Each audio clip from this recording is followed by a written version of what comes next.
kayong iwasan nyo. Huwag kayong sumama sa mga hindi magandang gawain. Yung kaya na pagdadrugs, ano. Mag-inom lang, okay lang yan. Huwag lang kayong sumali sa mga ganyan gawain.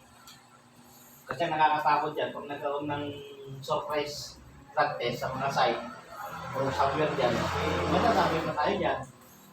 Kaya yan yung pangalan ng Markso, tapos dala natin Polsi. Diba? Hanggang maaari yun, iwasan natin.